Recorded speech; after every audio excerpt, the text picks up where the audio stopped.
Gracias. Padre, Hijo y Espíritu Santo. Bienvenidos. Continuamos con las enseñanzas de esta semana, para este fin de semana llamadas Jesús, el hombre más extraordinario.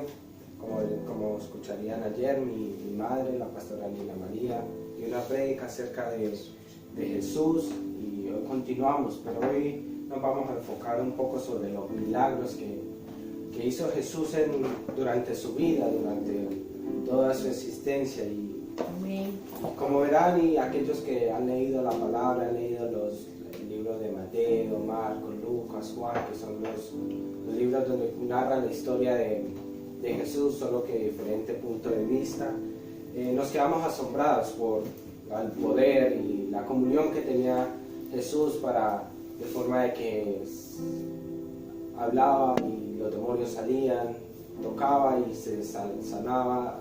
Dios hizo cantidades de milagros. Pero ¿acaso tiene alguna relación la forma como Jesús hizo los milagros a como Dios trabaja hoy en nosotros? Me van a disculpar un poco, tengo la garganta un poco mala por el clima que está muy cambiante hoy en día, pero estamos bien, gracias a Dios. Podemos aprender algo de los milagros que hizo Jesús, podemos aprender algo de la razón por la cual Jesús hacía los milagros, o qué era lo que hacía que Jesús hiciera los milagros como los hacía. Pero para entender la vida de Jesús, lo que Jesús hacía, primero tenemos que remontarnos un poquito a su niñez. Y desde el principio vemos que Jesús no era un niño de lo normal. Jesús no hacía las cosas que un niño a su edad hacía. Leemos de que a la edad de 12 años, en Lucas 2:47, leemos de que Jesús un día fue con su familia a celebrar una fiesta que celebran los judíos. Y dice que había tanta gente que cuando salieron, los padres de Jesús no lo encontraban y decían que ¿dónde estaba el niño? Para resumir un poco la historia, dice que pasaron 3 días hasta que por fin encontraron a Jesús, un niño de apenas 12 años. Y dice que lo encontraron junto a los doctores de la ley. Y si me acompañan a Marcos 2:47, por favor. Lucas 2:47.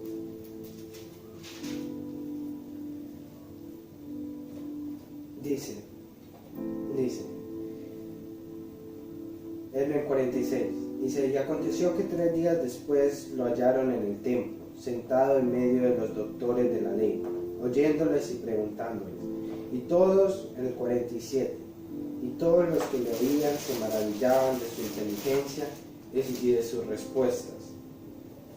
Como verán en este versículo, vemos de que Jesús no era un niño normal. Jesús a la edad de 12 años era capaz de sentarse en medio de doctores de la ley. Cuando decimos doctores de la ley, eran personas que habían dedicado su vida entera, dedicaban su vida entera a aprender qué era la ley, qué era la interpretación que Dios le quería revelar a su pueblo. Estos eran personas que sabían lo que enseñaban al pueblo. Mas sin embargo, Jesús con la edad de 12 años se sienta alrededor de estos hombres y les empieza a preguntar, les empieza a hacer preguntas que a lo mejor no eran normales para su edad. Un niño a lo mejor con 12 años pregunta como que son 2 más 2 o 16 por 2 o algo así, cosas fáciles. Pero Jesús no, pues Jesús dice que estaba haciendo preguntas y respondía tales que ellos se maravillaban. Pero Jesús, la razón por la cual Jesús era diferente fue porque él no fue concebido de la forma normal como se tienen a los niños. Jesús se conoce bien la historia de María y José, que dice que un ángel se le aparece a María y dice que va a concebir a un niño. Mas sin embargo, no de la forma normal como se concede a un niño con relaciones maritales, sino de una forma diferente, por medio del Espíritu Santo. El Espíritu Santo fue el que engendró a Jesús. Entonces, desde entonces vemos de que Jesús tenía algo diferente, algo que lo hacía diferente y que hacía que él pudiera hacer todos estos milagros. Mas sin embargo, ¿qué era o qué relación tenía Jesús ¿O qué era lo que Jesús hacía para poder hacer estos milagros? Vemos de que Él no era diferente, Él era diferente, pero ¿qué era lo que hacía que Él pudiera hacer todos estos milagros? En Juan 21:25 dice de que Jesús, dice de que Juan dice de que si se escribieran todos los milagros que Jesús hizo durante toda su vida no cabrían en los libros. Durante los libros de Mateo, Marcos, Lucas y Juan, leemos que Jesús hizo varios milagros y se leen capítulo tras capítulo cómo Jesús hace milagros. Mas, sin embargo, el apóstol Juan nos cuenta de que si se escribieran todos los milagros que Jesús hizo durante su vida, no cabrían en los libros. Amén. Mas, sin embargo, Jesús siempre que hacía un milagro daba a reconocer por qué Él lo hacía, o quién era el que hacía que Él, o qué era lo que Él hacía para que Él pudiera hacer esos milagros. En Juan 5:19 dice: no puede el Hijo hacer nada por sí mismo. Y luego en el versículo 30 reitera: no puedo yo hacer nada por mí mismo. Jesús reconoce de que Él por sí mismo no puede hacer nada, sino que hay un poder mayor que hace que Él pueda hacer estos milagros. Y el poder es el poder mayor, la relación que Él tiene para poder hacer estos milagros es la relación que Él tiene con su Padre, con Dios Padre. Juan el Bautista aclara que el poder de Jesús provenía de una fuente externa, cuando afirmó: Dios no da el Espíritu por medida. Aquí Juan el Bautista reconoce de que Jesús tiene un poder sobrenatural. Amén, así es. Jesús era obediente al Padre. Jesús hacía lo que el Padre, porque Jesús cuando vino a la tierra dice que Él no venía a hacer su voluntad, sino la voluntad del Padre. Amén. Dice en Juan 14:10, nuestro Salvador dijo: sino que el Padre que mora en mí, Él hace las obras. Jesús reconoce que Él no es el que puede hacer las obras. Si tú y yo oramos por un enfermo y ese enfermo se sana, no es porque, qué gran nombre tenemos o qué poder que tenemos en nuestro conocimiento, en nuestra fuerza. No, es por medio del Padre que está en los cielos. Amén. Todo lo que Jesús hacía le daba crédito al Padre que estaba en los cielos.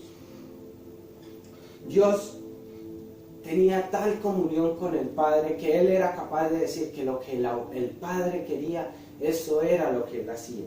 Y lo vemos más adelante durante su vida, ya al punto de terminar su vida, Jesús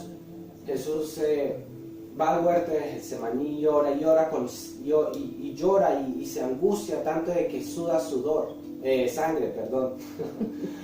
Y dice que tanta es su angustia de que Él dice: Padre, si es posible, pasa de mí esta copa, mas que no se haga mi voluntad, mas la voluntad tuya. ¿Cómo sería la comunión que tiene Jesús con el Padre? ¿Cómo sería la obediencia que tiene Jesús con el Padre? Que Él dice de que no se haga su voluntad, sino la de Él. Y la voluntad que tenía el Padre, la voluntad que había sido establecida desde que el ser humano se aparta de la comunión con Dios, era de que había que haber un sacrificio único para poder redimir al hombre del pecado, una vez y para siempre.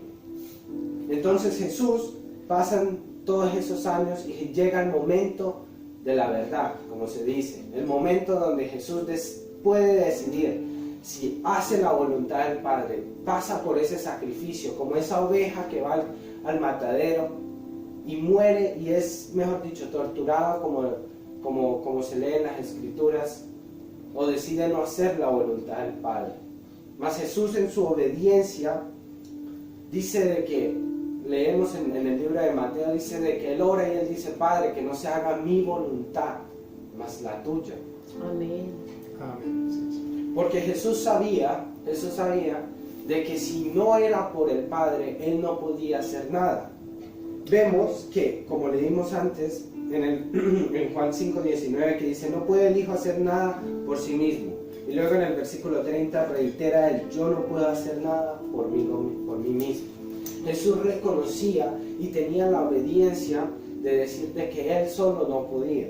de que todo era por el Padre y de que de él, de esa comunión, de esa obediencia que él tenía al Padre, dependía su ministerio. Si Dios no estaba sujeto al Padre, Dios no podía ejercer su ministerio. Jesús no podía ejercer su ministerio. Aparte de eso, Dios nos promete, cuando Él se va de la tierra, de que Él nos dejaría a alguien que nos daría el poder de Dios para poder hacer esos milagros. Sabiendo de que Jesús, cuando se marcha de la tierra, nos deja su Espíritu Santo, porque después de un poco de tiempo, cuando Jesús se marcha, dice que Él les ordena a sus discípulos, y eso está en Hechos 2, que se queden unánimes en Jerusalén para que reciban el Espíritu Santo. Recibiréis poder. Eso está en Hechos 2:38. Y dice, bueno, está en el libro de Hechos, déjenlo 2:1. Habla todo sobre la venida del Espíritu Santo. De esa parte, versículo 3, Hechos 2. Jesús reconoce de que si Él se va al Padre, Él necesita dejarles algo a los discípulos que Él había hecho. Si Él no les deja algo, ¿con qué poder o con qué autoridad ellos pueden predicar y hacer milagros para que la gente los reconozca que verdaderamente eran sus discípulos? Más adelante en uno de los libros de Pablo dice de que los judíos reclaman conocimiento, los griegos reclaman conocimiento y los judíos piden señales. En otra parte, cuando Jesús habla en las enseñanzas, dice que no os apresuréis cuando seréis llevados ante concilios, ante tribunales, porque el Espíritu Santo os dará de qué hablar. Vemos de que el Espíritu Santo era una parte importante que necesitábamos para poder seguir hacia adelante. Vemos en Hechos 2 y dice, cuando llegó el día del Pentecostés, estaban todos unánimes juntos, y de repente vino del cielo un estruendo como de un viento recio que soplaba, el cual llenó toda la casa donde estaban sentados, y se les apareció lenguas repartidas como de fuego, asentándose sobre cada uno de ellos, y fueron llenos del Espíritu Santo, y comenzaron a hablar en otras lenguas, según el Espíritu les daba que hablasen. Moraban entonces en Jerusalén judíos, varones piadosos de todas las naciones bajo el cielo. Y hecho este estruendo, se juntó la multitud y estaban confusos porque cada uno les oía hablar en su propia lengua. Cuando desciende el Espíritu Santo sobre estos varones que estaban orando y se estaban preparando, empiezan a hablar lenguas, y empiezan a hablar lenguas de aquellos varones que estaban alrededor. Y dice, ¿cómo pues les oímos nosotros hablar cada uno en nuestra lengua en la que hemos nacido? Partos, medos, elimitas y los que habitaban en Mesopotamia, en Judea, en Capadocia, en el Ponto y en Asia, en Frigia, en Panfilia, en Egipto y en las regiones de África, más allá de Cirene y Roma, porque no es de Roma, y romanos, aquí residentes tanto judíos como proselitos, cretenses y árabes. Les oímos hablar en nuestras lenguas las maravillas de Dios, y estaban atónicos y perplejos, diciéndose unos a otros, ¿qué quiere decir esto? Mas otros burlándose decían, están llenos de mosto. Amén. Pero ¿qué era lo que hacía que estos hombres pudieran recibir el Espíritu Santo? ¿Qué era lo que hacía que ellos tuvieran la fe para recibir el Espíritu Santo? Como verán en Juan 3:16, en el versículo más adelante, el que se conoce como el corazón del Evangelio, dice que los hombres no quieren venir a la luz porque temen de que las tinieblas, de que sus pecados sean expuestos. Lo estoy parafraseando. Y por eso es tan importante un arrepentimiento genuino cuando uno llega al Evangelio, de uno verdaderamente arrepentirse y darse la vida a Cristo, porque cuando uno se arrepiente, uno reconoce que no más es uno que gobierna su vida, sino que la vida de uno está sujeto a la voluntad del Padre, justo como Jesús lo demostró con su vida. Amén. Amén. Para poder llegar al nivel que estaba Jesús necesitamos fe, necesitamos arrepentimiento, necesitamos fe. En Mateo 21:21 dice que si tuviésemos aunque fuera un poco de fe, seríamos capaces de mover montañas. Amén. ¿Y cómo es posible tener fe? ¿Cómo es posible creer en algo que sucedió a lo mejor hace miles de años? ¿Cómo es posible tener fe en a lo mejor en algo que no hemos visto con nuestros propios ojos? Es a través del Espíritu Santo. El Espíritu Santo es el que nos convence del pecado. El Espíritu Santo es el que hace esas obras en nosotros. El Espíritu Santo es el que incrementa nuestra fe. Que nos perfeccione. En Hechos 2:38 dice, Pedro les dice, arrepentíos y bautícese cada uno de vosotros en el nombre de Jesucristo para perdón de pecados y recibiréis el don del Espíritu Santo. Para uno verdaderamente recibir al Espíritu Santo, uno necesita tener un arrepentimiento y bautizarse para poder recibirlo. Pedro les incita a que se arrepientan y que se bauticen. Cuando uno recibe el Espíritu Santo es lo mejor que le puede pasar a una vida. Porque es el Espíritu Santo, uno empieza a dar frutos del don perfecto de Dios. Paciencia, amor, compaciencia, benignidad, gozo, mansedumbre, todas esas cosas que emanan de una vida que verdaderamente tiene el Espíritu Santo. Tenemos que entender de que sin el Espíritu Santo y sin la obediencia a Dios no podemos hacer nada. Y eso lo demuestra Jesús en su vida. Amén, así es. Vemos cómo más adelante Pedro llega a ser capaz de hacer obras mayores de las que Jesús hace, no por Pedro, sino por el Espíritu Santo que moraba en Pedro. En Hechos 5:15, para que lo lean si quieren, dice que Pedro era capaz de que pasaba y pues con su sombra los enfermos eran sanados.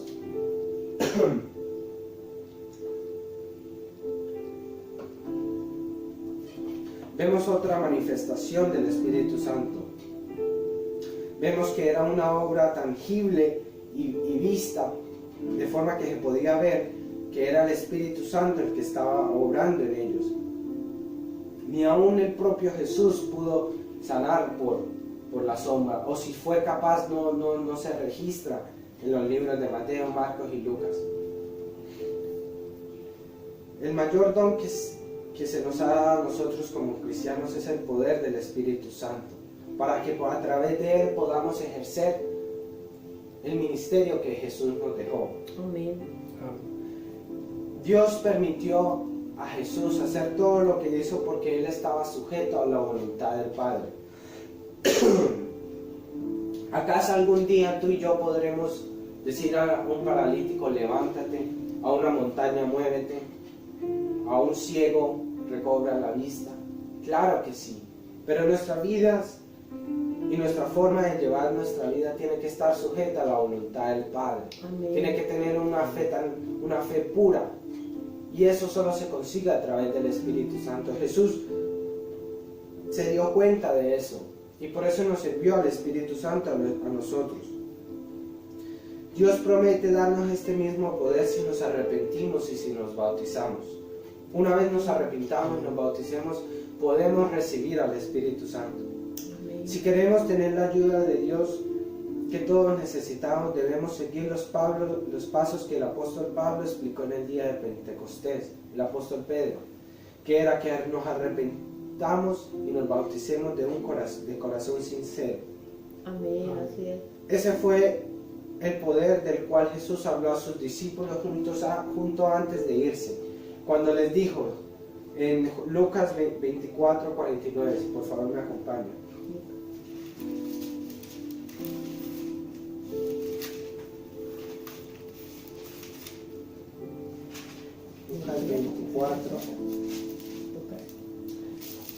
Lucas 24:49 dice: he aquí yo os enviaré la promesa de mi Padre sobre vosotros, pero quedaos vosotros en la ciudad de Jerusalén hasta que seáis investidos de poder desde lo alto. Amén. Vemos como que los primeros cristianos que reciben al Espíritu Santo son cristianos que son obedientes, porque cuando reciben al Espíritu Santo lo reciben estando unánimes en Jerusalén, justo como Jesús les había enviado, les había dicho que hicieran. Los discípulos debían permanecer en Jerusalén hasta la llegada de las fiestas santas de Dios, el día de Pentecostés, pues el Espíritu del poder les sería dado ese día para ayudarlos, consuelo, fortaleza y guía espiritual. Eran un rebaño sin pastor, eran un rebaño que no sabía qué iban a hacer, mas sin embargo Jesús les promete de que Él los guiaría, de que Él estaría con ellos y les enviaría al que los guiaría. Y eso se cumple en el día de Pentecostés. Sin el Espíritu Santo ni usted ni yo podemos saber lo que significa vivir en realidad. Sí, por supuesto cada día tenemos actividades, realizamos cosas físicas, nos vamos al gimnasio, corremos, comemos. Nuestro cuerpo nos pide hacer ciertas cosas. Deseamos tener un buen futuro, deseamos conseguir una casa, sacarnos un grado. Yo ahora mismo estoy en la universidad, mi objetivo es terminar. Pero nuestra vida es un tiempo limitado. Todo lo que nosotros hacemos, que queramos conseguir dinero, una casa, ayudar a nuestros familiares, todo eso es solo un aspecto de nuestra vida. Tenemos que comprender cuál es el plan perfecto que Dios tiene para nosotros. Si queremos verdaderamente hacer la voluntad del Padre que está en los cielos. El mismo Espíritu que resucitó a Cristo de los muertos hace más de 2000 años es el mismo que habita hoy en medio de su iglesia. El mismo que tú y yo podemos recibir, el mismo que tú y yo podemos obedecer para que nos vaya bien en la vida. El poder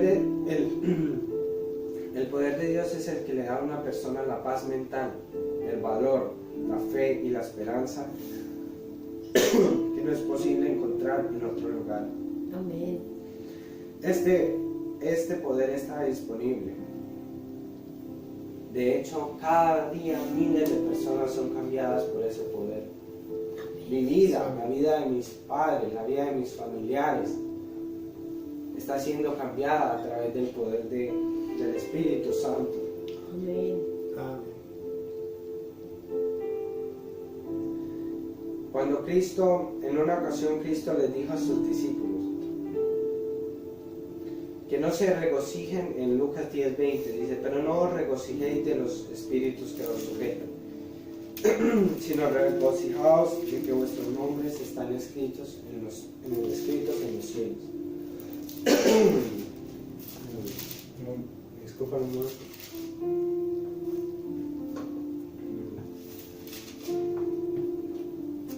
nosotros podemos hacer milagros con el Espíritu Santo a nuestro lado, pero nosotros no nos debemos regocijar de que hagamos esas obras, sino regocijémonos si verdaderamente somos cristianos, si verdaderamente Cristo está haciendo la obra en nosotros, si verdaderamente cada día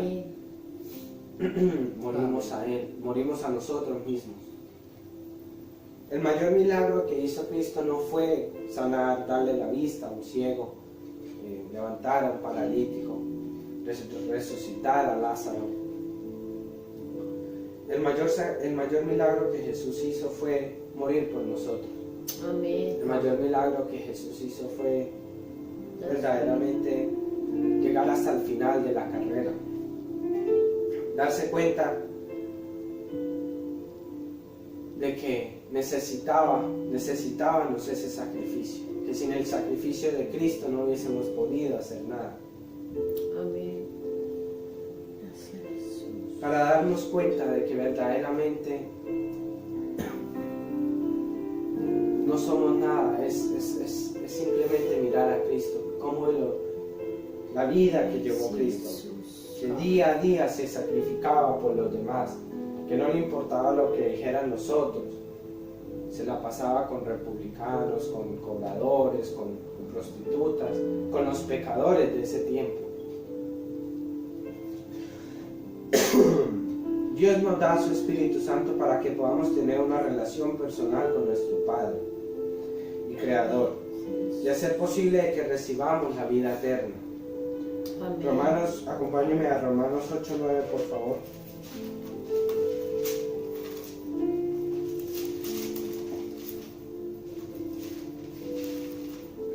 Dice: mas vosotros no vivís según la carne, sino según el Espíritu, si es que el Espíritu de Dios mora en vosotros. Y si alguno no tiene el Espíritu de Cristo, no es de él. Amén. El Espíritu Santo es el que nos reafirma en la fe, es el que nos reafirma, es el que para poder entrar al reino de los cielos necesitamos estar sellados con él. La razón por la cual Dios quiere darnos su Espíritu no es para que hagamos milagros asombrosos, sino para que nuestras mentes sean transformadas según su Espíritu, Amén. para que podamos obedecer la voluntad del Padre. Obedecer la voluntad del Padre trae esos milagros no solo a la vida de los demás, sino a la tuya. Amén. El verdadero milagro es lograr que nuestra atención ya no esté centrada únicamente en las cosas materiales de este mundo, de esta vida física, sino también en las cosas eternas de Dios. Amén. Yo te quiero hacer una pregunta. ¿Acaso los milagros, cuando lees los milagros de Mateo, Marcos, Lucas o Juan, simplemente son un momento de distracción, de un momento de decir, wow, qué poder que tenía Cristo? ¿O verdaderamente te paras a pensar por qué o cuál es la razón? El Espíritu Santo es el que nos reafirma en la fe, es el que nos permite verdaderamente ser salvos. Si no tenemos al Espíritu Santo no podemos entrar al cielo, no podemos. Y una vez cuando se reciba el Espíritu Santo es a través de un bautismo y un arrepentimiento genuino, donde tú verdaderamente dices, Jesús, ya no puedo más con mi vida, necesito de ti. Quisiera terminar preguntándote si verdaderamente te pones a pensar en la vida de Cristo, si verdaderamente ves a Cristo no solamente como un personaje histórico, sino como verdaderamente la persona que fue, la persona extraordinaria que verdaderamente cambió miles de vidas, millones de vidas. No solo por los milagros, porque un milagro se cuenta una vez y ya pasa, no, sino con el mayor milagro, que fue el morir en la cruz. Creo de que el mayor milagro, como lo dije antes, fue el haber decidido morir por nosotros, llegar hasta el fin. El darnos el Espíritu Santo. Si tú te das cuenta, Dios nos lo da todo.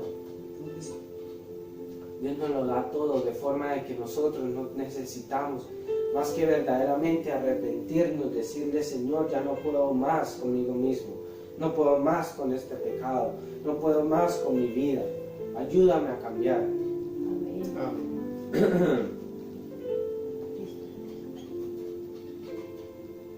Dios, Jesús, representa el mayor amor que ha existido. Las otras religiones representan un Dios que necesita que tú hagas algo, que necesita de que ores de cierta forma, que tienes que hacer ciertas cosas, que si no haces esto no vas a hacer esto, que para alcanzar la vida eterna necesitas hacer un montón de exigencias. Es más, ahora dentro de poquito llega un tiempo donde se pasan hambre con tal de agradar a Dios, pero después al cabo de 12 horas se atiborran de bastante comida y después otra vez creyendo de que así van a agradar a Dios. El ministerio de Jesús yo creo que se resume en la historia del hijo pródigo. Un hijo que se fue, que malgastó, que vivió su vida, que creyó que vivía su vida. En fiestas, en drogas, en todo eso. Y cuando verdaderamente ve que ya no puede seguir más hacia adelante, se arrepiente y dice, debo de volver a mi padre. Y su padre, en lugar de juzgarle, en lugar de señalarlo, decir, no, lárgate de acá, lo recibe entre sus brazos abiertos. Amén. Ese es el Jesús al que yo sirvo. Ese es el Jesús que vino a este mundo para salvar, para hacer milagros, para demostrar de su amor, a través de darle la vista al ciego, a través de decirle al paralítico, levántate. Y me demostró aún más su amor, yendo hasta el final y dando su vida por mí.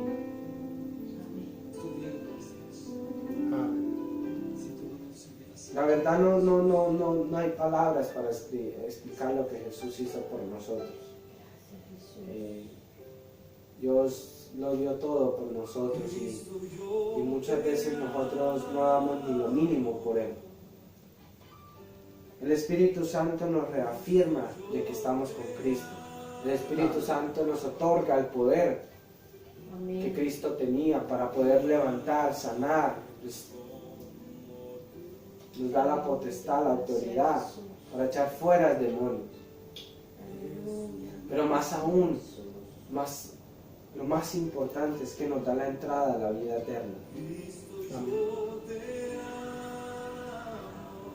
Verdaderamente el amor que Dios nos tuvo a nosotros es un amor puro, es un amor sincero, es un amor que no merecemos. Mas, sin embargo, Él, por alguna razón que no me explico, nos decidió amar. Y me ama a mí, me ama al que está allá afuera, al pecador, ama a todos los que están perdidos. Amén. Si el amor de Cristo no se hubiese revelado, ¿qué sería de nuestras vidas? ¿Qué sería? ¿Dónde estaríamos? Pensar de que el creador de este mundo, de lo visto, decidió bajar a este mundo para sacrificarlo todo es algo impensable, mas sin embargo ocurrió. Y ahí donde tú estás, ya para terminar, cierra tus ojos, alábale, dile que gracias, Señor, por amarme tanto. Gracias, Señor, por ese sacrificio, Señor. Gracias, Señor, dale las gracias a Dios, bendice su nombre. Dile que santo es el que murió, santo es el que murió y resucitó, santo es el que nos dejó la vida eterna. Gracias, Señor, por ese amor, Señor. Gracias, Señor, porque, Señor, con ese sacrificio, ¿qué más voy a tener hacia ti, sino ese agradecimiento, amor, Señor? Padre, ayúdanos, Señor. Ayúdanos a no dejarnos enfriar, a no dejar que nuestro corazón se endurezca, Señor. Padre Celestial, guíanos, Señor, a tus caminos, Señor. Dios mío, Señor, porque no sé dónde estuviera, Señor. No sé dónde estaría mi vida, la vida de mi familia, Señor, si no fuera por ti, Señor. Amén. Padre Celestial, bendice a mi hermano, Señor. Que verdaderamente en este tiempo se puedan afirmar en tus caminos, Señor. Que tú seas, Señor, el que los ayude, Señor. Que tú seas, Señor, el que los proteja, Señor. En el nombre de Jesús, Señor. Gracias, Padre Celestial, porque yo no creo en un Dios muerto, Señor. Yo creo en un Dios vivo, Señor. Es un Dios que hace milagros, fuerte, Señor. Padre Celestial, Señor. Si yo a ti no te Señor, gracias, Señor, tuviera, porque, Señor, tú lo eres todo, Señor. si no hubiera Padre Celestial, para nuestra familia, Señor. conocido. Gracias, Señor, porque Dios mío, tu amor se demuestra, Señor, desde el principio.